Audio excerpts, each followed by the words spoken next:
Hey guys, Blonde Ass and or Toxicaster here, and today I'm going to be talking to you guys about where and I guess a little bit of how to farm for your bonds since the event's going on right now. And we still have plenty. You'll still have plenty of time to get as many like Evo 3s as you want, probably. Well, not as many, but you know what I mean. Like a fair amount. Like for me, I have actually, let's just do this really quickly since I think I will just be able to make another Venus really quickly. Let's just do one more Bond Evo. I was farming a long time. Oh no. Alright. Yep, and then I have another light one. Then I have one light one to go for 4 Evo 2 Venuses. I'm still not sure if I'm making light or dark, so I don't want to do anything else besides this yet, and doing and actually getting the fusion stuff done. But after that, I don't want to actually like awaken or ascend or anything yet. Alright, there we go. Boom and boom. Good stuff. Alright. Woohoo! Another Aphros. Still no variant, but I don't really need the variant skill anyways. Alright. Oh wow, we're sitting at another 600 Astro Gems? That's actually really weird. I thought I was at less. Regardless. Let's get back to the point of the video. So basically, I'm going to tell you guys where to farm. Obviously, the most important thing is if you want bonds, you go to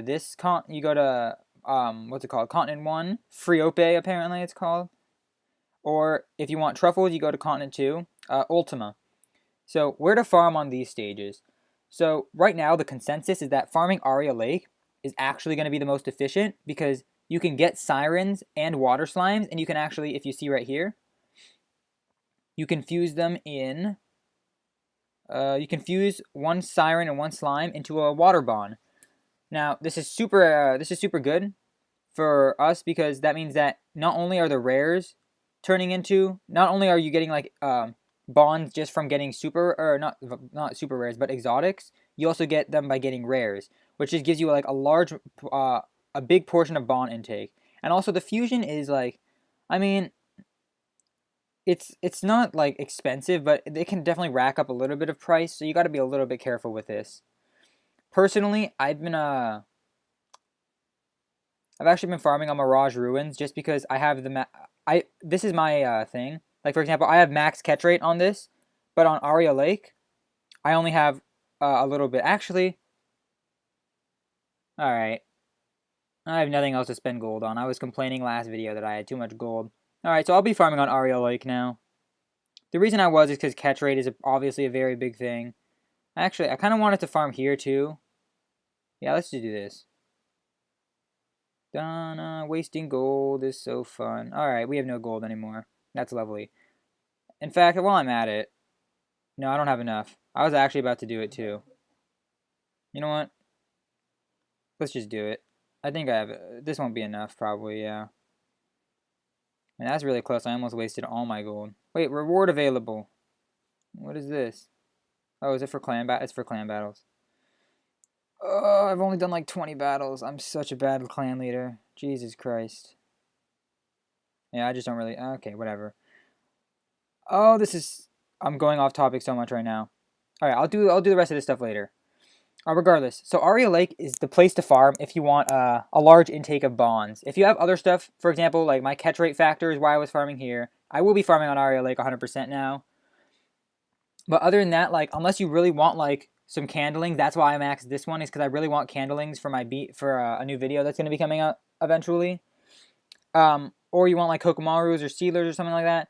But for the most part, you want to be farming on Aria Lake. Now, I know now, after that, you have to choose, okay, well, am I going to farm on normal, hard, or extreme?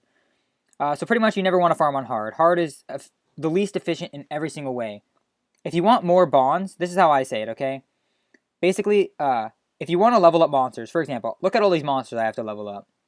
I have, boom, 1, 2, okay, it's more than 2, 3, 4, 5, 6, 7, 8, 9, 10, and a bunch more, like 11, 12, 13. I have like 14 monsters to get to level 50 still. If you have that many monsters to get to level 50, if you really want experience, you have to do extreme. Because I want to show you guys a run really quickly. Let's just do it really quick. Okay. Yes, yes, yes. This is my farming team, by the way. It's just, it's a decently fast team. It's not, like, insane, but good enough. If you can, you want to get a siphon set. Morale booster. For example, like a Wood Banshee on siphon set or a Fire Valk on siphon set. I don't really have a good siphon set. Most of my siphon gems are only like HP and defense, which is unlucky, but eventually I will be able to do it, and then my runs will go a lot quicker. Putting that aside, though, we can see right here how long it's going to take, and what's it called, and how much XP I'm going to get from this. So let's see. That was stage 8. I get 10,000 XP, 10.5k. All right, so, and I sell that for like 3.6k. I actually didn't see the gold, but I'm assuming it was around like 2k gold-ish. And now we're going to farm on normal on the XP bonus stage. So I got 10.5 XP. I got 3.6k gold because I sold the gem, and I got an extra 2k from the actual mission thing. So we'll just rack that up to like almost 6k gold on average. Since that was a 3-star gem, you can also get 4-star gems. So on average, it'll be a little bit higher. And I think it took, I don't even remember how long it took. I probably should have taken more. You know, I'll do another extreme after this, just so I probably should have taken more data just to prove my point a little more. But yeah. Alright. Let's see. Just killing these stupid level 13s. I gotta go. Let's check my clan. Hey, it's Mogoti. Mogoti gets so lucky with light darks. Jesus Christ. Everyone gets so lucky with light darks except for me, I feel like. I don't know. Maybe it's just in my head. Anyways, so this one's about to wrap up. That was actually a pretty slow run for normals. Usually it'll take like 1 attack less, maybe. Regardless, let's see. Took just under a minute. Gets only 3,000 XP. 677 gold. Alright, we get a water fruit, but let's just assume a 1 and 2-star gem sells for like 1 to maybe like 1.5k. So that's not going to be very much. So 1.5k, that's maybe like 2k in total. We'll say on a high end, it's like 2k total. And 3.5k 3.5k XP I think it was. And on hard mode, we know we got 10.5k XP. Now on top of that, our gem sold for 3,600.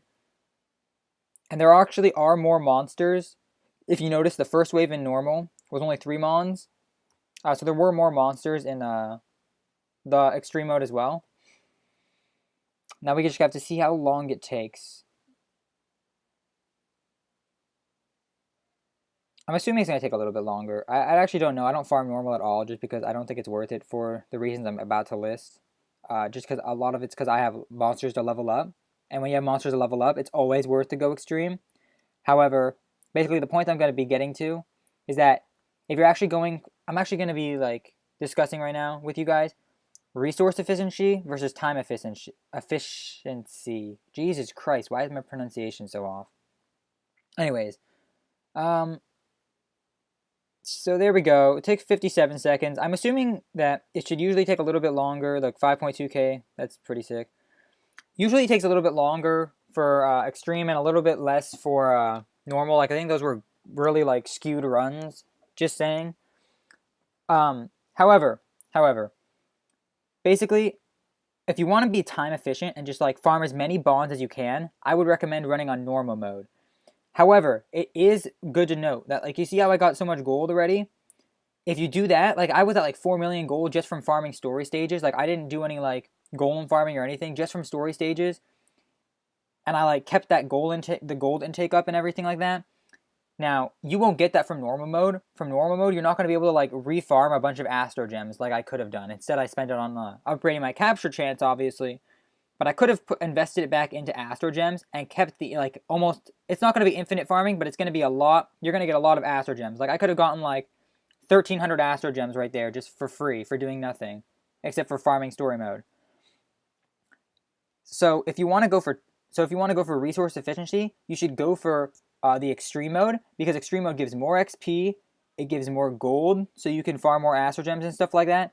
And there's actually more guys. So when I say resource efficiency, I mean like you get the most bang for your buck. For 5 energy, You're getting the most bang for 5 energy, pretty much. However, if you want to go for it is worth to note the energy difference is 3 and 5. Obviously, like 5 energy for an extreme stage and 3 energy for a normal stage. But in that sense, I still think that it's worth to farm the extreme because even if you double all those values, it's still not close. Like we could let's just say like 6 we'll calculate 2 normal runs equals 1 extreme run. We'll just say that 6 equals 5 for now.